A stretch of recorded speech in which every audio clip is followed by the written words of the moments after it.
Hello. A question was raised to me by one of our parents. She asked me if I have practice tips. This is a very, very important question that maybe each parent has a child who learns an instrument will have at least once in a lifetime. But I'm guessing much more than a lifetime, that once in a lifetime.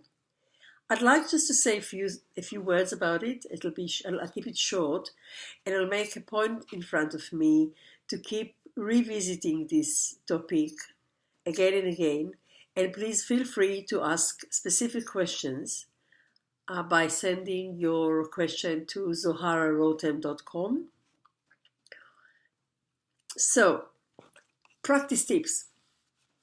I presume that when a parent or a teacher asks this question, that's because something is not working the way that the person would like to work. Because when everything runs well, nobody's asking for practice tips. Just sometimes you might ask, how am I going to make my child stop going to the piano? Which is not very common. But it is. There are some children who you can't take them away from the piano.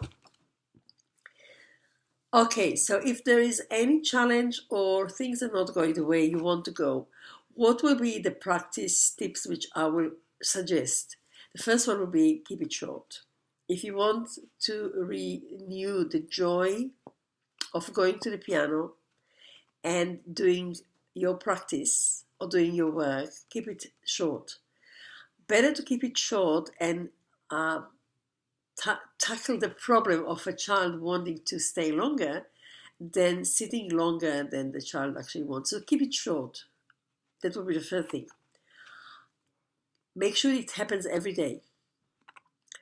And if it's short or long when it happens every day, it will be, again, depending on your child or your students' commitment or willingness to stay at the piano.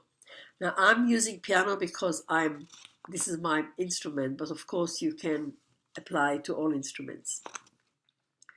So you want it to be daily, you want it to be short.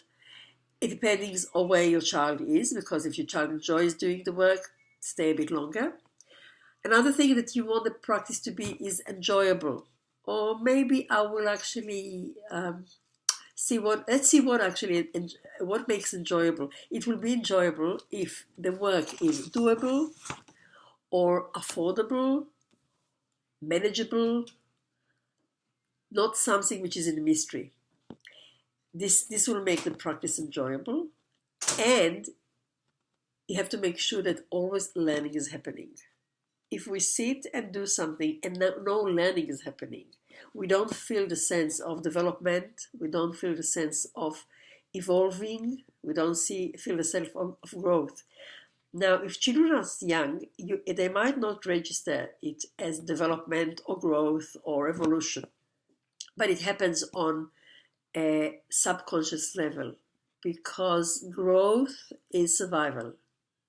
This is the survival of species, if you want. So some growth need to happen.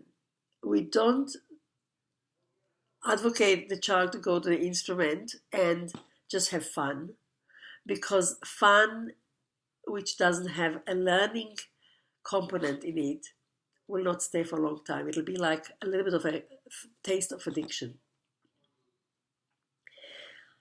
Another thing which practice need to be it needs to be predictable.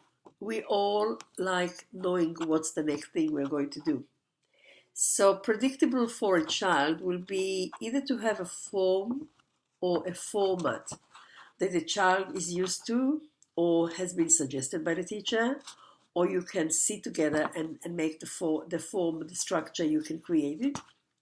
Predictable needs to be that the child will know that at some point the practice will finish. He or she is not expected to sit there for a long time beyond what he or she can do. It needs to have predictability, needs to have clarity. The child needs to have clear picture of what is expected of him, what the assignment is, and we'll talk about it more in next clips, how to actually create the assignment, that they will become clearer and clearer. And very important that the child understands. So understands what it is that he needs to do.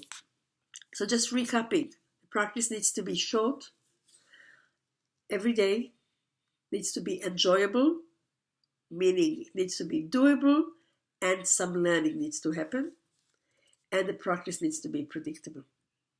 And more to come in other recordings. Please feel free to raise your questions. Thank you.